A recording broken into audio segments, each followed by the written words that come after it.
Hello, everybody. My name is Shante Willis, and I am a part of Group 3.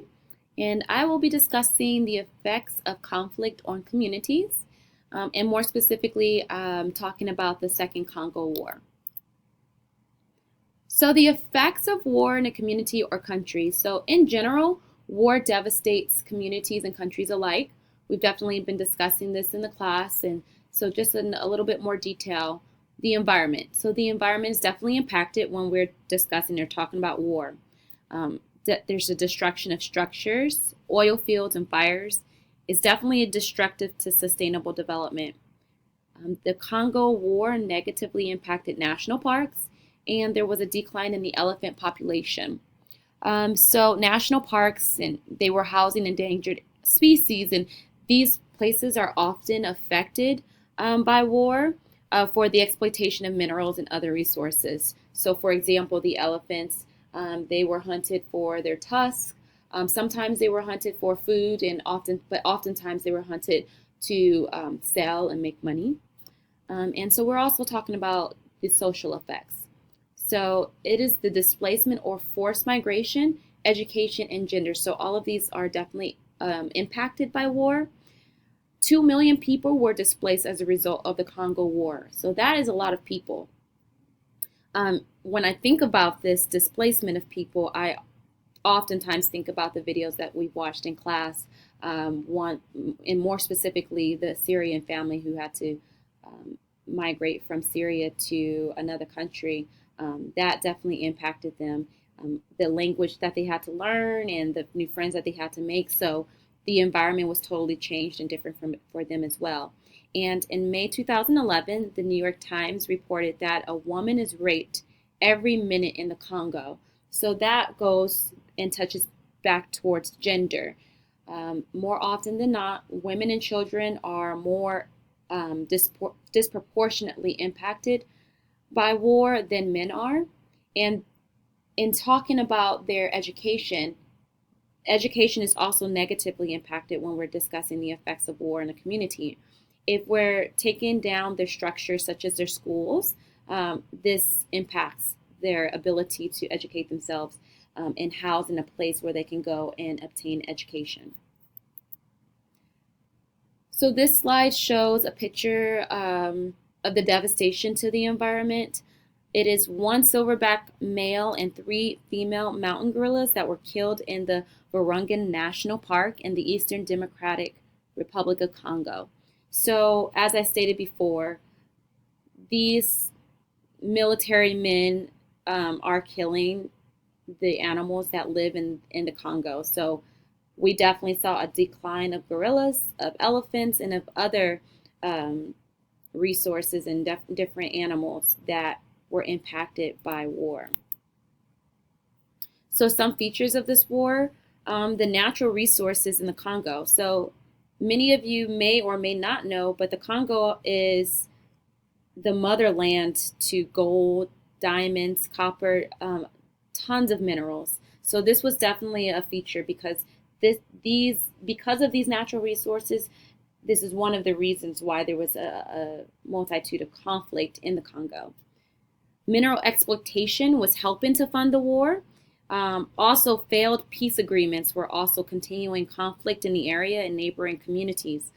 So we definitely saw that there were peace agreements that were enacted, but they just failed to unite the two different ethnic cultures that were fighting in the area. And so this definitely continued even after the Second Congo War. And also, Rwandan genocide had almost everything to do with the Second Congo War. So when there was the Rwanda War, the Rwandan genocide, this definitely impacted the First and the Second Congo War. So in talking about the destruction, women and girls were raped as a tool for intimidation, and this consequently led to the spreading of HIV and AIDS virus. So we definitely saw an influx in the HIV virus that consequently led to the AIDS virus.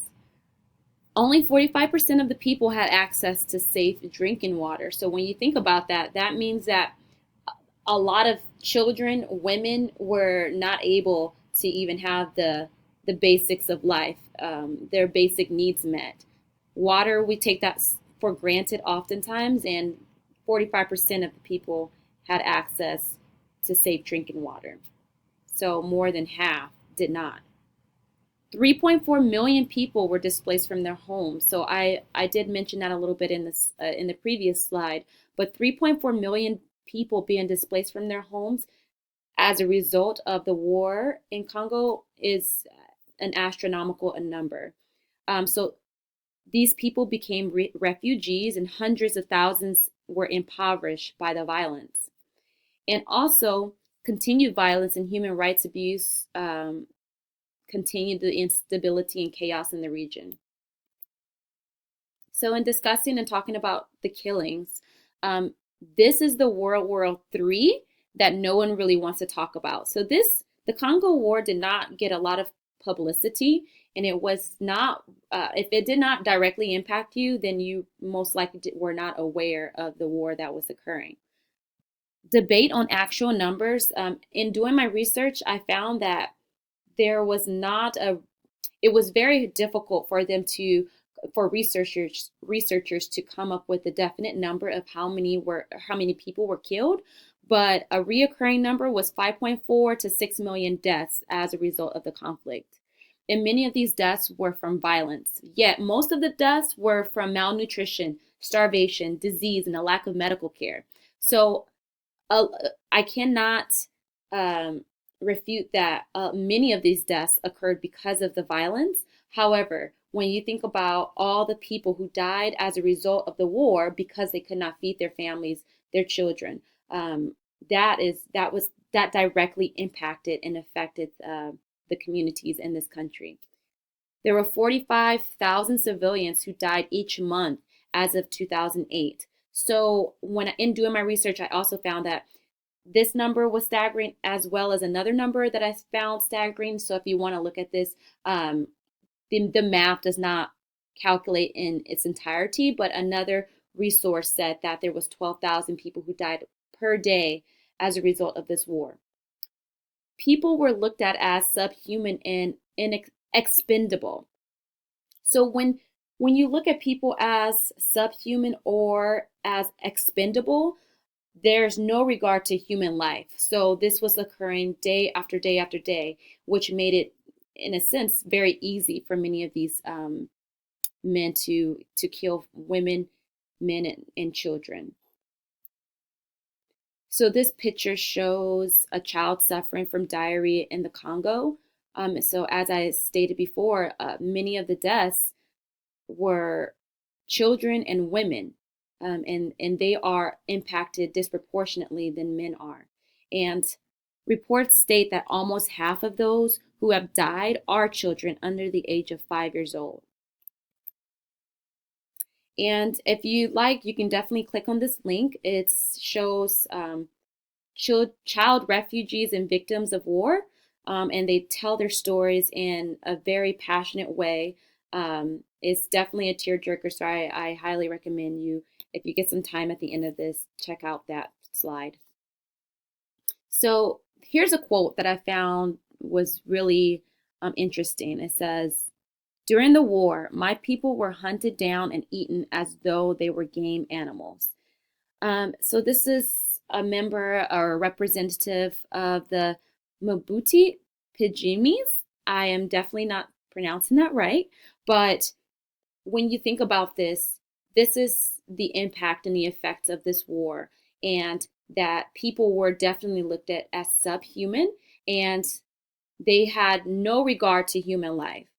In neighboring North Kivu province, there was cannibalism by a group known as les effaceurs, which is translated to the erasers. And of course, I did not pronounce that right as well, but that's okay.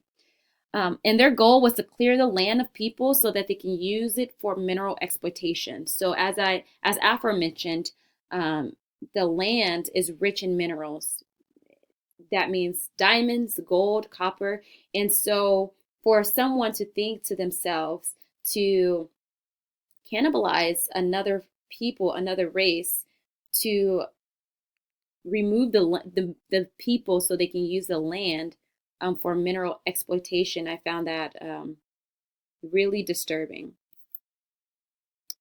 In this picture is a woman who had been raped, and her quote is, "They wanted to destroy my body and spirit." So there was a really heartbreaking story that was written by this woman who was affected and impacted by the Congo War.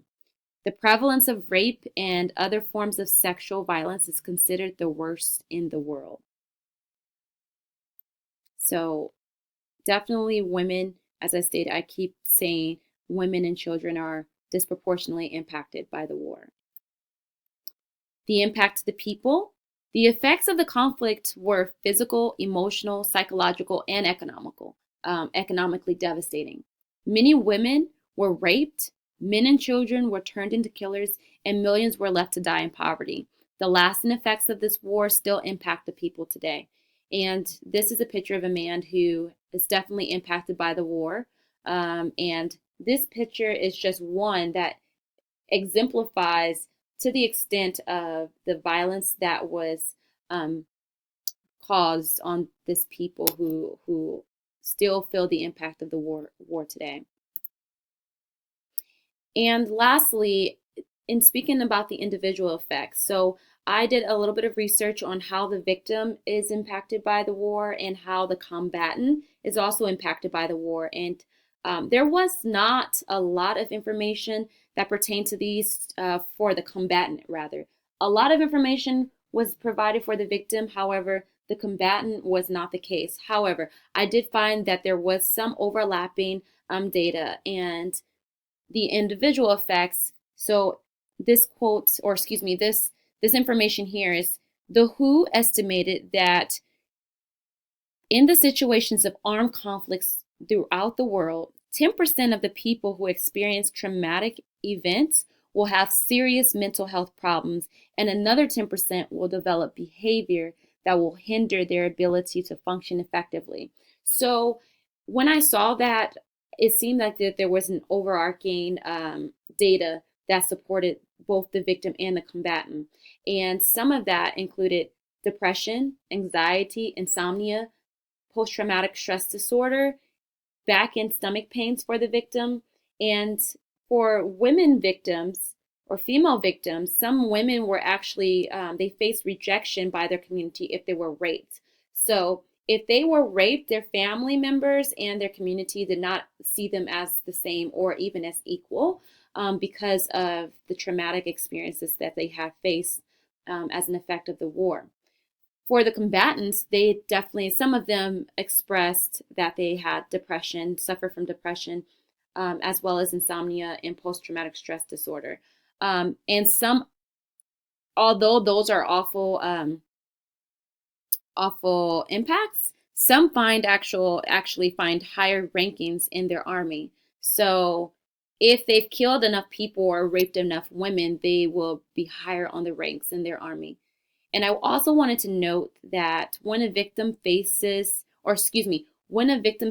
not seen, it is less traumatic for the combatant, as it dehumanizes the victim and it makes the killing less personal. So I did also find in my research that that was noted in more than one article. So that concludes my presentation, and please let me know if you have any questions in the comments section.